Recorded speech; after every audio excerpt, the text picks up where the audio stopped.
Hey guys, and welcome to my stream of my Arizona Coyotes rebuild in NHL 20.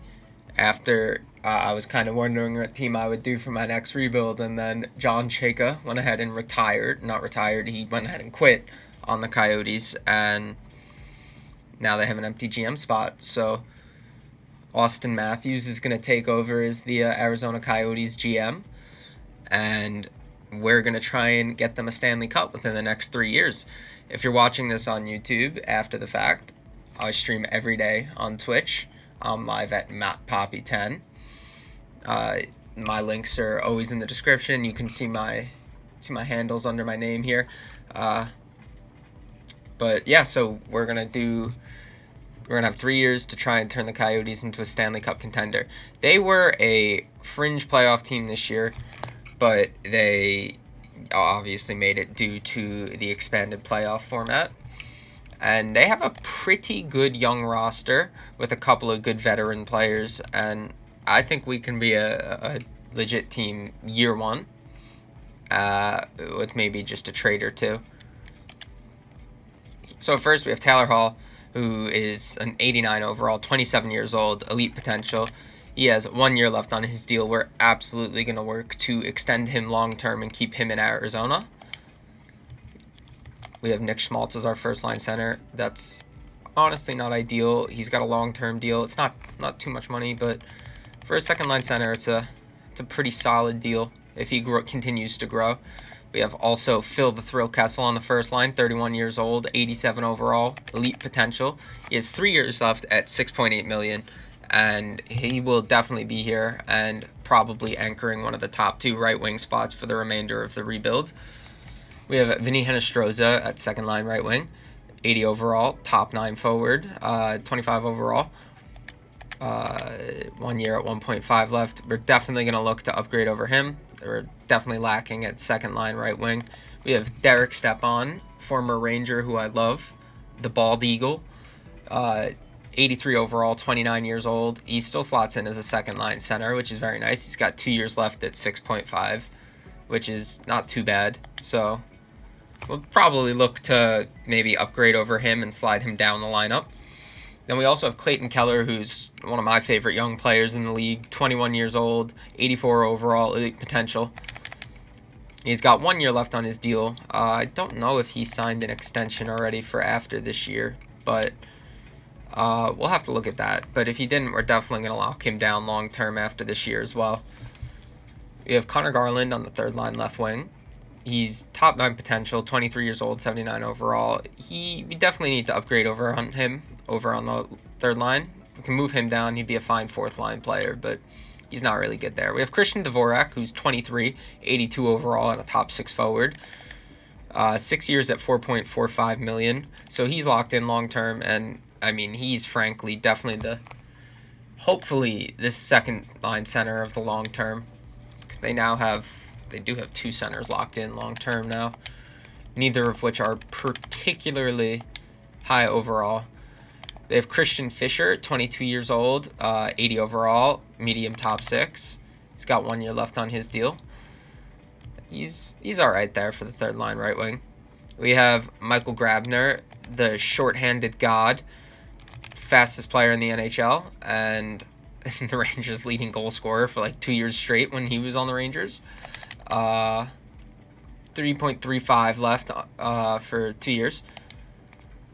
Carl Soderberg on the fourth line. What a bad contract that was for Colorado. I'm surprised they ended up trading him. He's got 1 year left at 4.75 for the Coyotes. He's fine on the fourth line.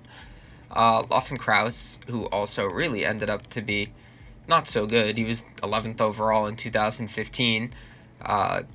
3 years left at 1.5. I would hope he'll continue to grow a little bit, at least in this game, and be a serviceable top 9 forward.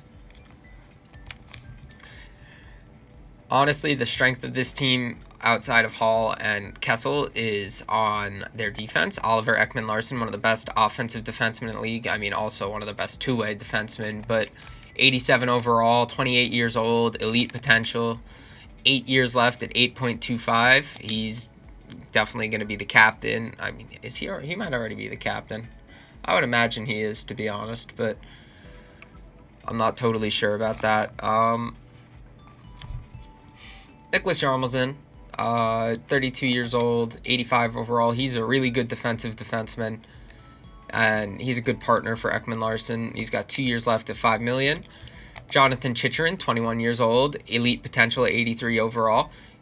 He's locked in long term at 4.6, which is pretty cheap, and he should grow to a pretty nice overall by the time this rebuild's all said and done. Alex Goligoski, 83 overall, 34 years old, top 4 defenseman. 2 years left at 5.4. We're probably going to need to upgrade over him on the right side there. Jason Demers, 31 years old, 82 overall, top 4 defenseman, 2 years at $4 million left. And Jordan Osterl, 78 overall, top 6 potential, 27 years old. So he's not going to grow much, but I mean, he's not going to grow at all, actually. He's already pretty much reached his ceiling. So we're going to need to do some improvement here past Ekman Larsen, Chychrun, and Yarmelson. But it's a pretty good foundation. In goal, they have a pretty good tandem in Antti Ranta, 30 years old, 85 overall, starting potential. He's got 2 years at 4.25 left. And Darcy Kemper, 85 overall, 29 years old, also starter potential, who's got 1 year at $2 million left. So they should form a pretty formidable duo this year in that. Lead us to some wins. So I am going to edit the lines, and we will get this season underway. Now, that's definitely interesting. That's not who I was thinking of, but let me take a look at that.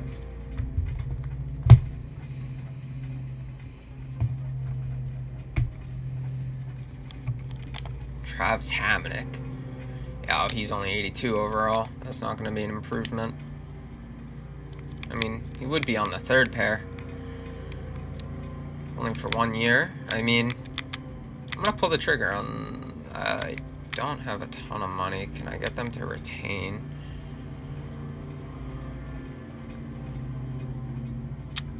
Let's go. You retain half. And I'll throw in...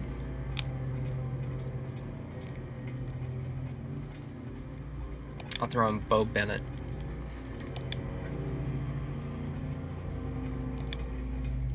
And that worked. And we got Travis Hamonic now. That's, I think, going to make our defense much better. It was a good offer. Alright, so...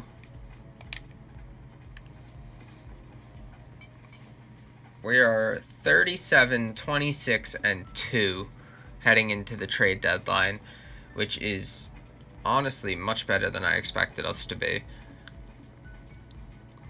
And we are first in the division.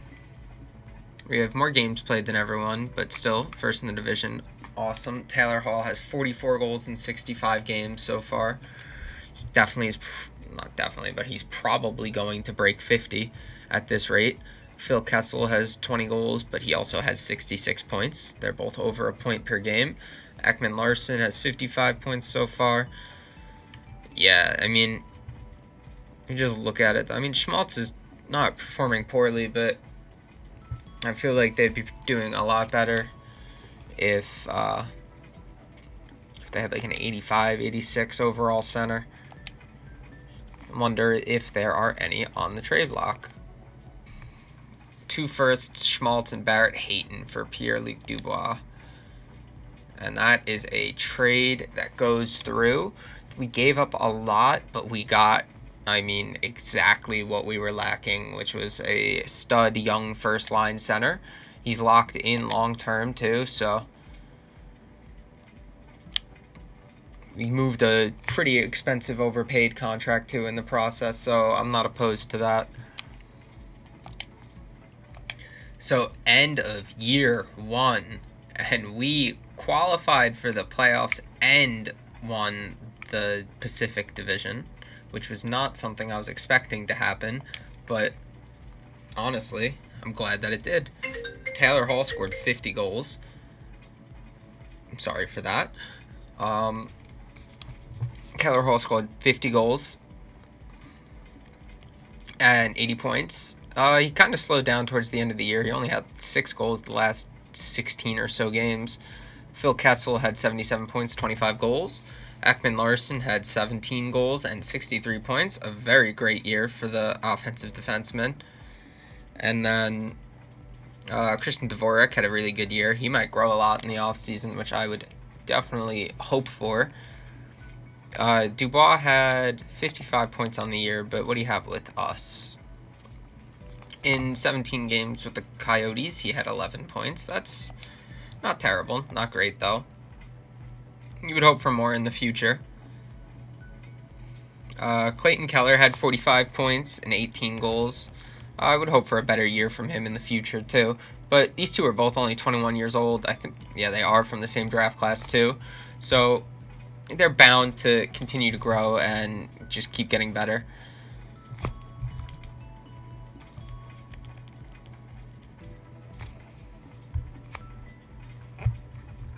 Hang on one sec.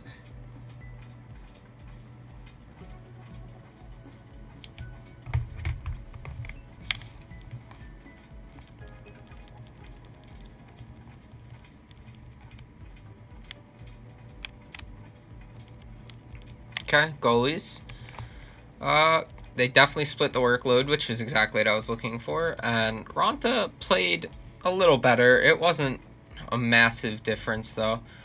I would say the team played pretty well with both of them in net, too. But in round 1, we have a matchup with the Minnesota Wild. And is that actually the real matchup in the first round this year? No, that's the Coyotes are playing the. Who are? Oh my God, maybe they are. But I think the Wild are. No, the Wild are playing the Canucks. I'm not sure. But whatever. That's irrelevant.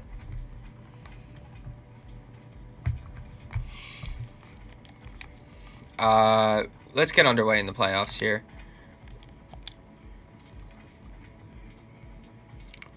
Game 1, round 1 against the Minnesota Wild. Let's sim the first period.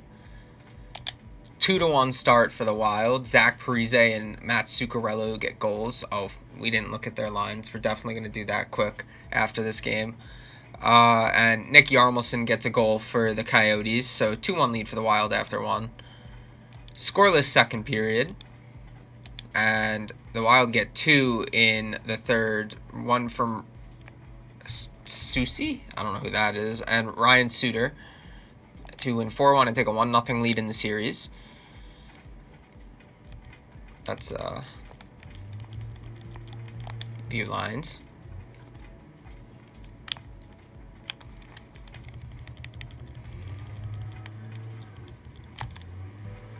So on their first line, they have Zach Parise, Eric Stahl, and Matt Zuccarello. We definitely have a better first line than them. And then they definitely lack depth in their lineup too, because their second line is Kevin Fiala, Alex Galchenyuk, and Ryan Hartman, where we definitely outpower them on the second line too. JT Brown, Ryan Donato, and Jordan Greenway on the third line. Foligno, Koivu, Rask on the fourth. I would say maybe the only place they have us is the fourth line with Mikko Koivu. Their first defensive pair and ours are pretty even. They have Ryan Suter, who's a better defensive defenseman, and we have Ekman Larsen, who's a better offensive defenseman. But then they have Dumba, who's a pretty good offensive defenseman, and we have Yarmelson, who's a pretty good defensive defenseman. So it definitely evens out. Brodin and Spurgeon are a pretty good pair together.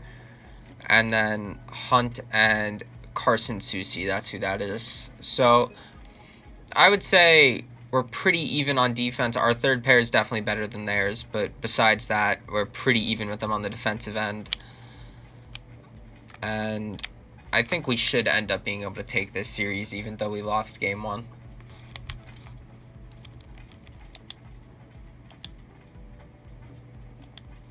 Game 2. First period, Christian Fischer gets a goal, and we're up 1-0. 4-goal second period. Goligoski and Keller get goals for the Coyotes, with Galchenyuk and Rask getting goals for the Wild.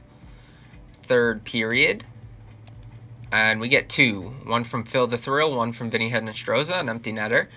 And we win 5-2 in Game 2, even the series, heading back to Minnesota.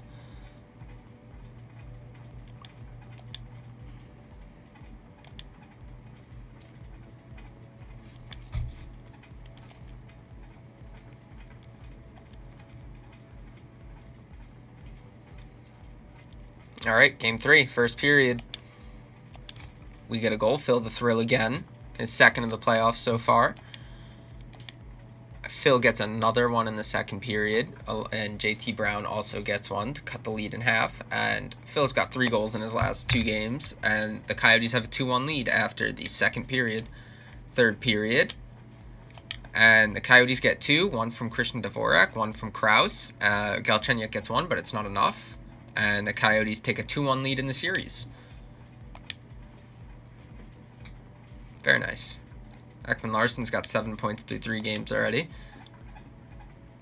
He's saucing the puck around.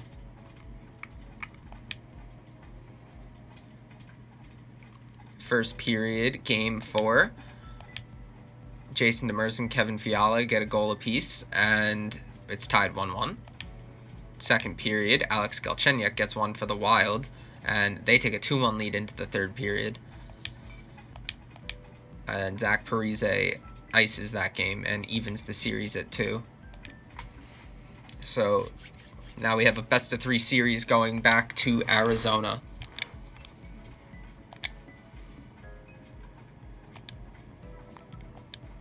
Sim into Game 5. First period, Phil Kessel and Jared Spurgeon get a goal for their teams each. 1-1 after 1. Second period, Jonas Brodin gets 1 for the Wild, and the Wild take a 2-1 lead into the third. Third period, this is a critical period for us. And we get shut out in the third, and we lose Game 5 2-1. And now we face elimination heading into Minnesota in Game 6.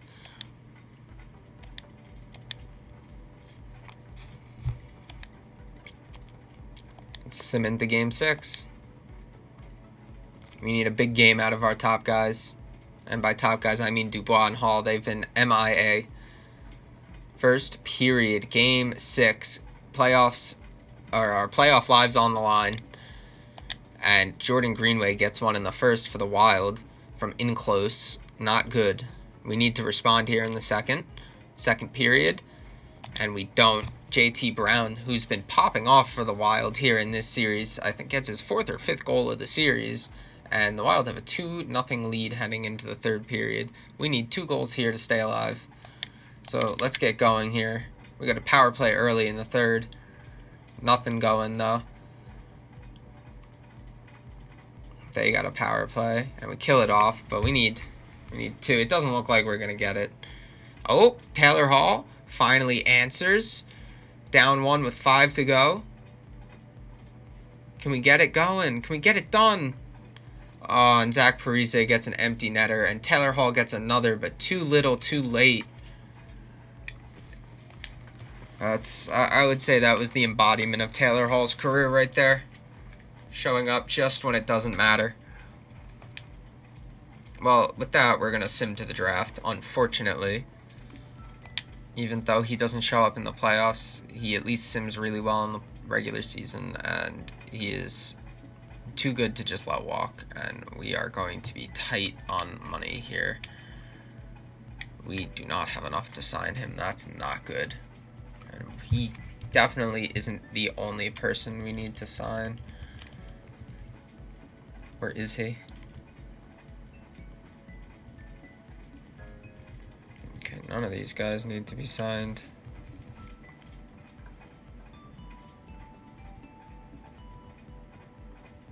Okay, definitely going to offer Liam Kirk an ELC. I like him. Okay, we can worry about Fisher later. I'm going to let Hinostroza walk. I'm not even going to qualify him.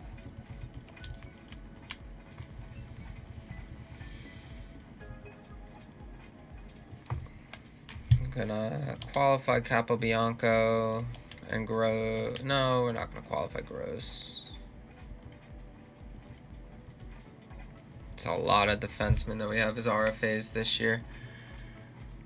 I mean, where is all this money tied up?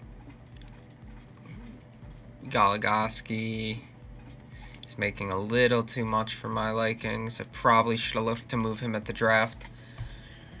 However, what does that do for us? How much does that saves us a lot of money, and definitely enough to sign Taylor Hall. I might have to do that. As much as I would not like to, I definitely might have to.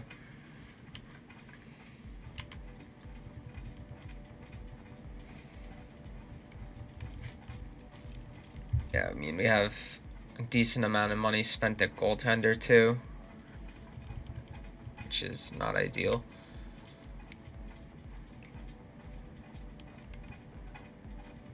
Just there. Anyone else make? I mean, Derek Stepan too. I think Derek Stepan actually might have to be the candidate here, although it ends up being more. No, we're gonna buy out Goligoski. We're gonna incur a 1.825 cap hit upon ourselves for the next 2 years, but it is what it is. It's going to give us the cap room to re-sign Taylor Hall, who does want to stay here, so we now have $10 million, and we can work and make an offer for Taylor Hall. Where is he at? He wants 7 years, and let's see if we can do 8.8 Taylor. Leave us some cap room.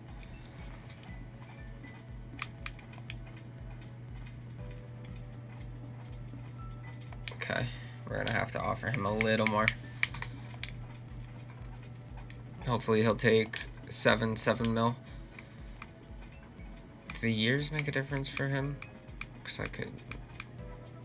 No. May as well offer him the years he wants to make sure we get him. 9 years, 7 mil. Other way around, 7 years, 9 mil. Oops. Okay, and Taylor Hall's locked in. 7 years, $9 million per year. That's a $56 million contract. $54 million.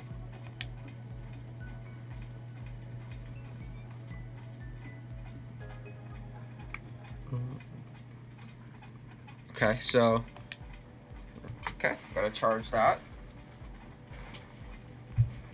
Do we have anyone else to resign here? I think we had to resign Fisher as well. But...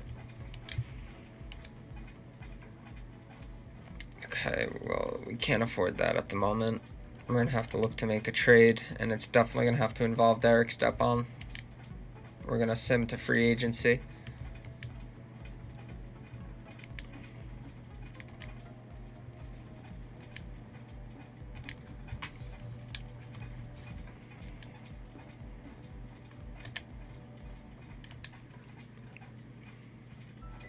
I think I'm gonna accept that. We got a defenseman. We replaced, because we lost 2 defensemen in Hamonic and in Goligoski, so Boychuk should at least replace the presence on the third pair for this year. Now let us make an offer to Fisher.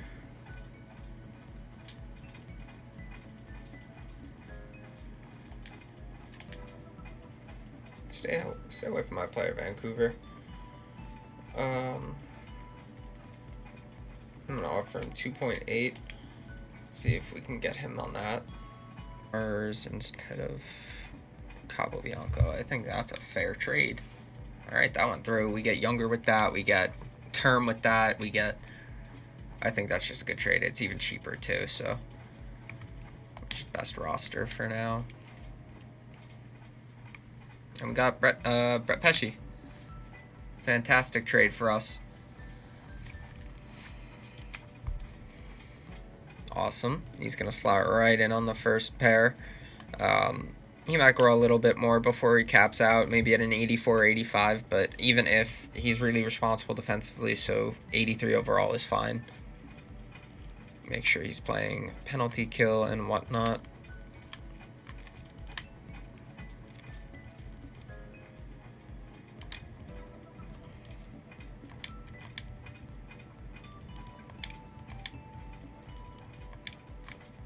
Yeah, I think Dvorak's just a god defensively. Is that what it is? I don't know why he's so good at penalty killing. However, I will not question it. 4-man power play. No, sir. Feel the thrill. We'll be on the power play.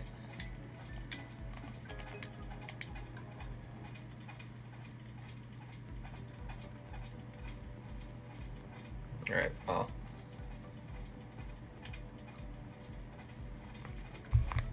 I'd say that's that for the lines. And let us... I mean, I could definitely... I feel like that would make the most sense, but, like, also no. We're going to see how this plays out like this for now.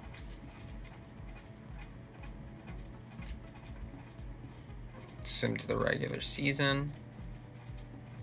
Actually, let us also... Captains and jerseys, obviously very important. Hall's got an A. Yeah, Ekman Larsen is the C. That makes sense. Is Hall actually 91 for the Coyotes? I think he is. Let's go to the regular season.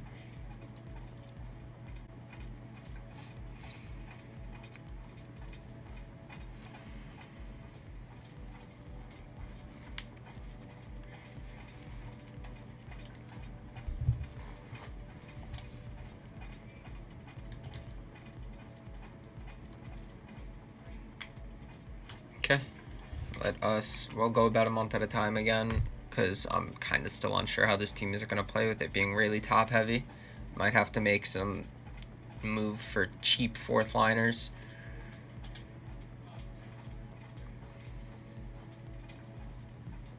Gonna win to start the season.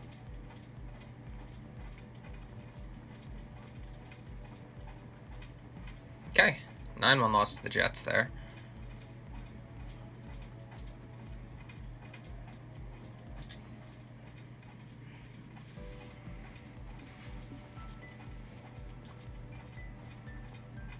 Very up and down start to the season so far. We're winning the games that probably matter more and losing the ones that don't matter so much, so I'll take it, but we'd need to be better as we progress here. I'll take a 7-6 month one though. Team's only going to gel and get better.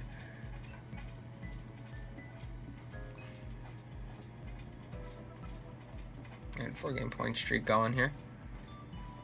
5, 6. Got in a little groove there. Now we're losing. I shouldn't have said anything. Although we are, it looked like first in the division again. Yep, we are.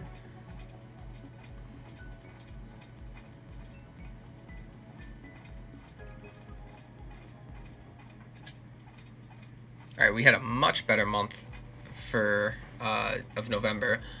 We were what, 7-6 I believe after the first month, so we were 10-3-2 last month, which I will wholeheartedly take. Let's go one more month and we'll evaluate from there and see if we need to make any moves or whatnot.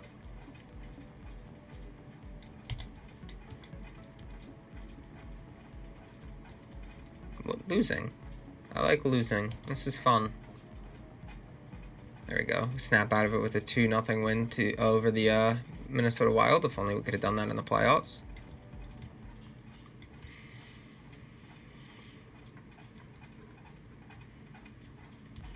This is not going well. It's a bad month.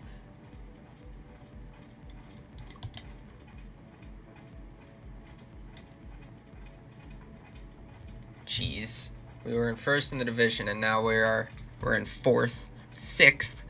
Okay.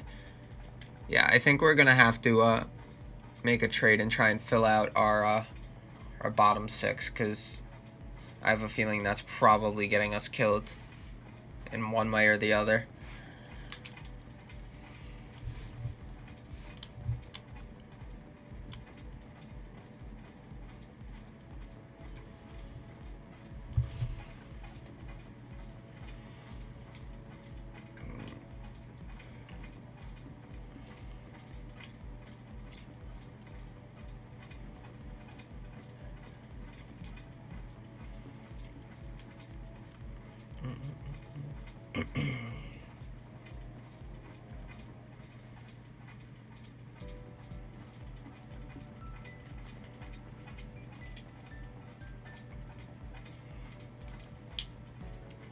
I would take Zemgus Girgensons for a third. Does this go through? Does not. I can add a fifth. Zemgus Girgensons for a third and a fifth. And it does go through. And we add ourselves a third, maybe fourth line center, depending on where he slots in. I'm just gonna best roster moves for now because I do want to acquire one more depth forward.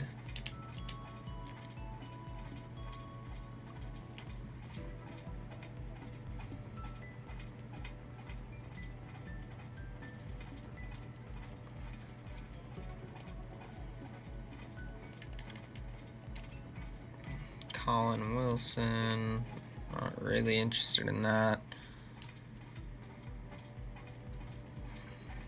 Troy Brouwer, no.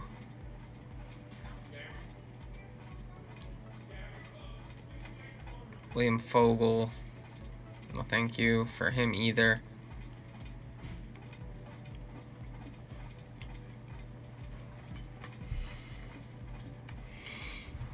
Although, actually, Kubalik, we'd have to get them to retain some cap on that.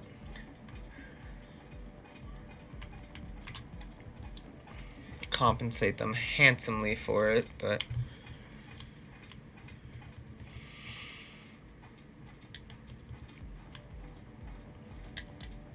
let's go Capobianco in a second for Dominic Kubalik with $1 million retained.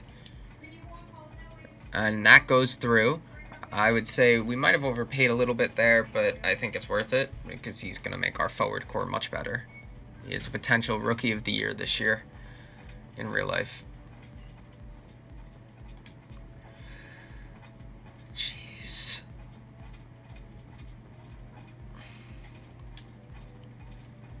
Alright, we're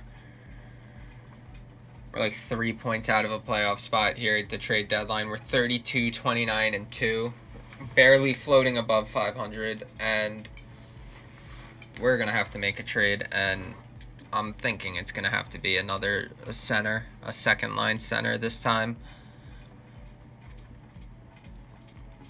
So, Kessel and Hall both have 30 goals so far, so they're performing, and the first line as a whole is putting up points. Dubois is definitely dishing out the puck pretty well, and I can't fault Ekman Larsen, but it just looks like, I mean, Fisher can't really keep up offensively either, but Dvorak hasn't been really performing up to expectations, so I'm going to look and see if I can improve at the center ice position here at the trade deadline, because we're in a position where we have to buy, considering we have really no future assets.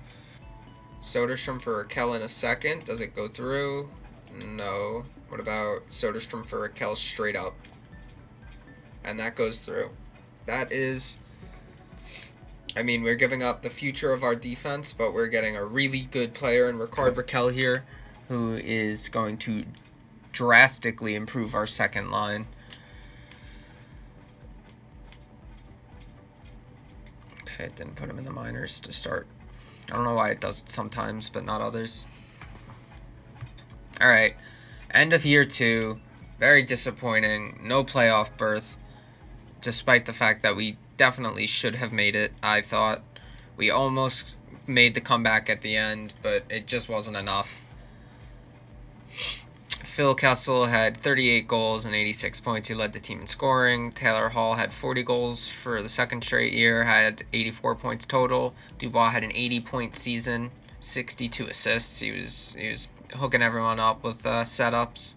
Ekman Larsen had a 60-plus point year again. He had 20-plus goals this year. Raquel had 53 points. Keller had 52 and 20 goals. Dvorak had 49 points. He wasn't really the problem, but I mean, Raquel's going to make the second line better this year for next year too, so definitely worth it. But whatever.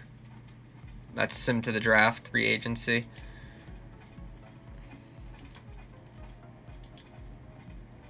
Oh, I definitely should have made a move and traded Johnny Boychuk. That was a mistake. I do have money, though.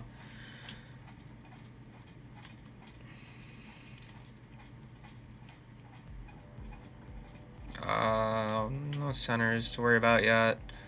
Kubalik, I definitely want to keep. Grabner regressed a lot, so I'm not going to re-sign him. Fisher needs to be re-signed. Garland needs to. No one else really to worry about there. Deneen. Qualify. I could definitely keep Yarmelson for one more year. If he'll stay at Lake. That'd be great. Give Bergfist an ELC.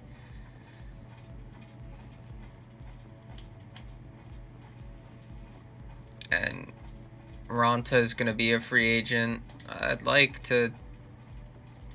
He does want to stay. It's a lot of money, though. I think I'd be better off just rolling with Kemper and spending that money elsewhere and sign a backup for cheap. Okay, we're going to have to give Yarmelson a bigger contract offer than that.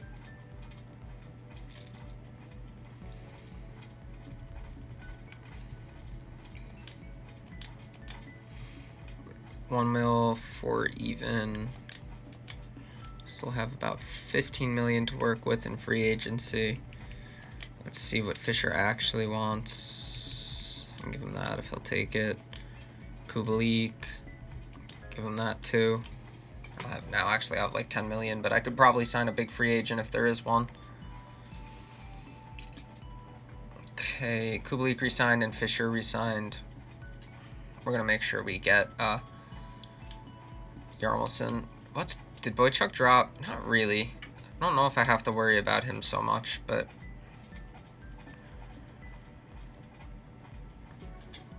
give him a little more than he's asking for. See if that goes through now. Okay. Yarmelson's resigned. Let's send to free agency. I didn't check to see if...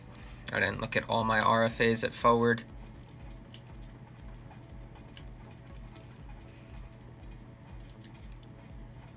Qualify. Qualify. Qualify. Alright, yeah, we have 10 million.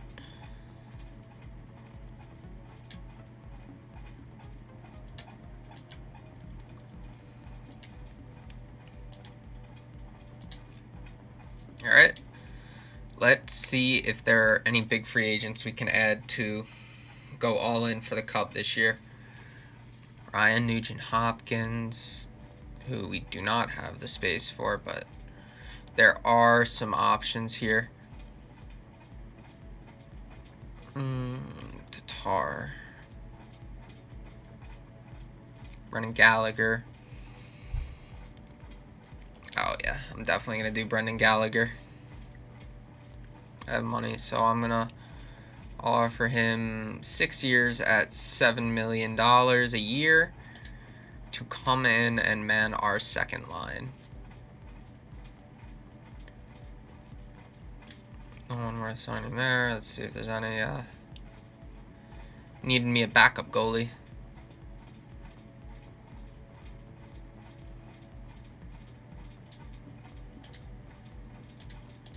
Okay. We'll sign Ryan Miller to that league minimum deal. Let's see if we can get Brendan Gallagher. Hopefully. Ryan Miller accepts. And we do get Brendan Gallagher. The benefit of overpaying extremely. Let us sim to next season. Here at the start of the regular season for year 3. Cup or bust this year. I'm gonna sim the first month. I'm gonna see how it goes, and if it's going well, I'm gonna keep simming. If it's not, I'm gonna look to improve defense and fourth line center. I think I'm going to go ahead and make a trade now before this season gets too far gone. I love Brent Burns. He'd be a beast. All right. We get Brent Burns for Johnny Boychuk, a first-round pick, two seconds, I believe. And we get him the Sharks retain $2 million in salary cap, so we can fit him on our roster. Because he looks like he wouldn't be too much in a trade. What about Steenberg in a third? Okay, so we're going to have to add some picks to make sure this works. Steenberg, a third, fourth, and a fifth for Stevenson with some cap retained, and that goes through. And we have our fourth line center now.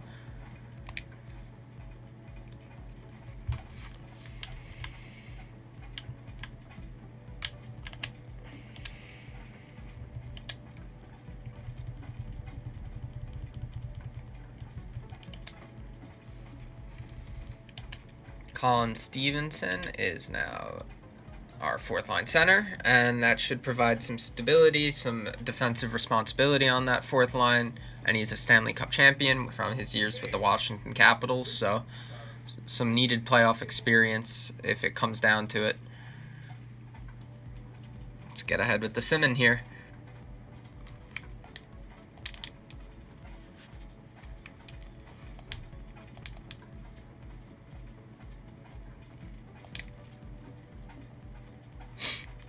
Okay, end of year 3, and we are a playoff team. We qualified as the 4th team in the Pacific. It appears that we are playing the Calgary Flames in year 1, or in round 1. We have to look at the stats first. Pierre-Luc Dubois with his first career point per game season, 84 points in 82 games. I think he's still yet to break the 20-goal threshold, but still very good. Taylor Hall with an 81-point season. He didn't break 40 for the first time this year. Ekman Larsen, 79 points in 82 games, his second straight 20-goal year.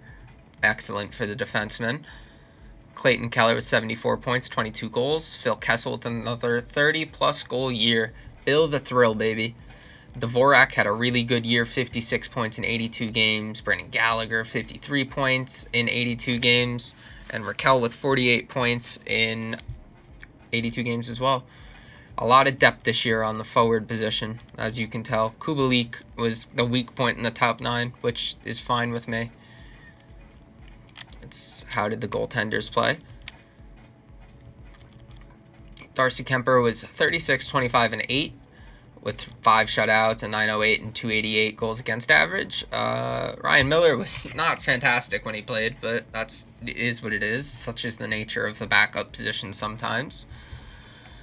Although, I have to say I'm very happy with making the playoffs. After a pretty rough start to the year, I thought we weren't going to make it, but we battled through and we qualified. So, let us look at the lines of the Calgary Flames.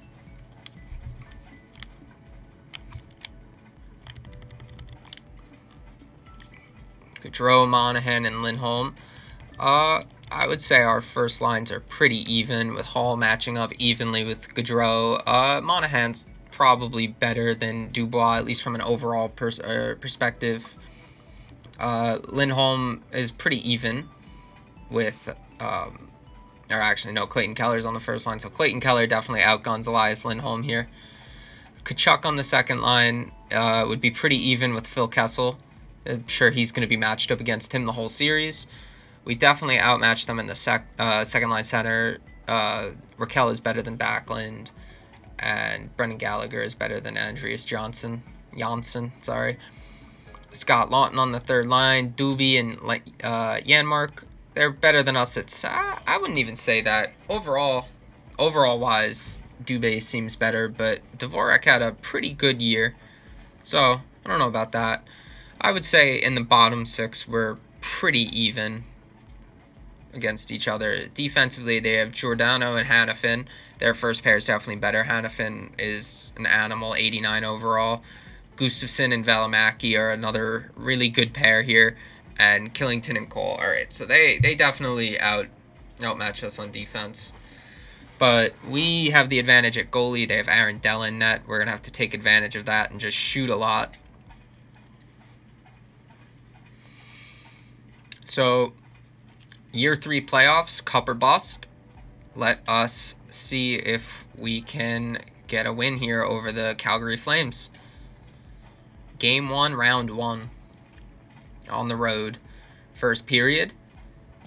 1 goal apiece. Phil Kessel for the Yotes and Matthias Janmark for the Flames. Second period.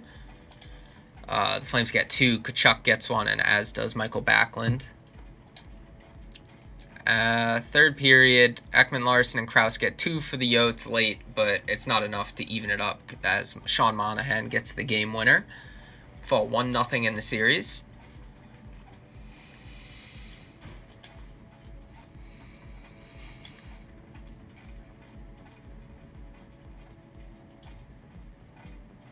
Let's see here. Game 2. First period. And the Flames get 1 goal. Michael Backlund puts them up 1-0. Second period. And Brendan Gallagher ties the game. Good free agent signing there. Third period. Tied after 3. And it looks like we have overtime. Let's see how this goes. We'll sim this play-by-play.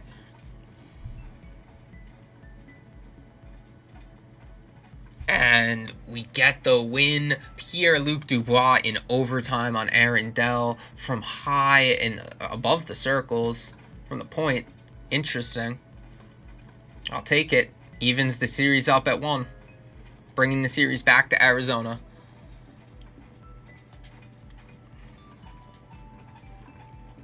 Game 3.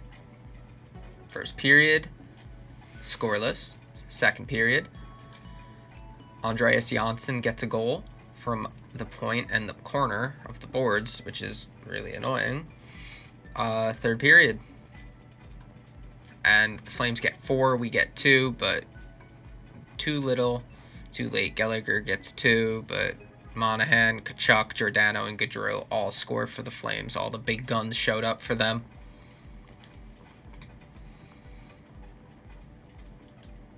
Let's sim to the next game.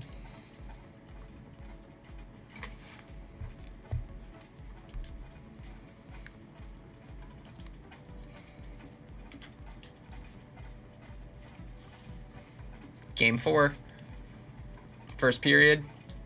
Phil the Thrill Kessel gets his first of the playoffs. Makes it a 1-0 game for the Yotes here after the first. Second period. Taylor Hall gets his first of the playoffs and makes it 2-1 to go into the third period. Backlund cut the score in half. And Andreas Janssen ties it for the Flames here in the third. And we're going to have overtime here in Game 4 in Arizona. Power play for the Flames, and they score on it. Elias Lindholm buries it from the slot to give the Flames a 3-1 series lead. It is now do or die here for the Arizona Coyotes. Down 3-1 in the series. We have to go back into Calgary and fight the hostile environment. First period. Scoreless first. Second period, 2-1 after the second. Backlund and Monahan score for the Flames, and Kubalik scores for the Yotes. Everything comes down to this third right now. We need a goal at least, and we need our big guys to step up. That's the bottom line. We'll do this minute by minute.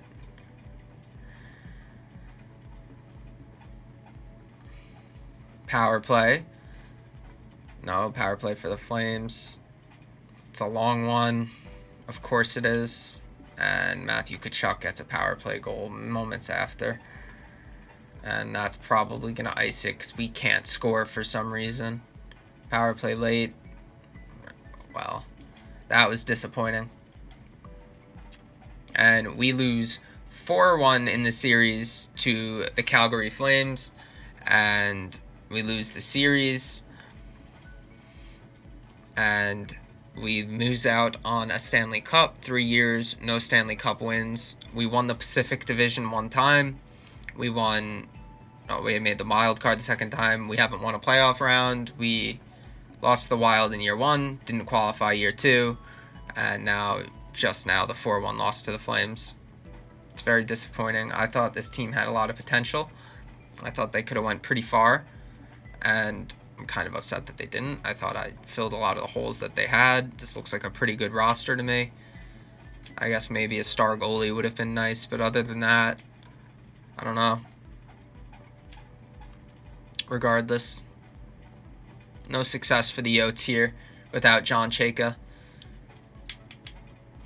Well, I suppose that's that. So for everyone who watched, thank you. If you're watching on YouTube, make sure to subscribe. Ring those bells to see when I post. Make sure to check me out on Twitch. I'm live every day, like I said earlier. And thank you for watching. If you're watching on Twitch, I'll catch you guys later.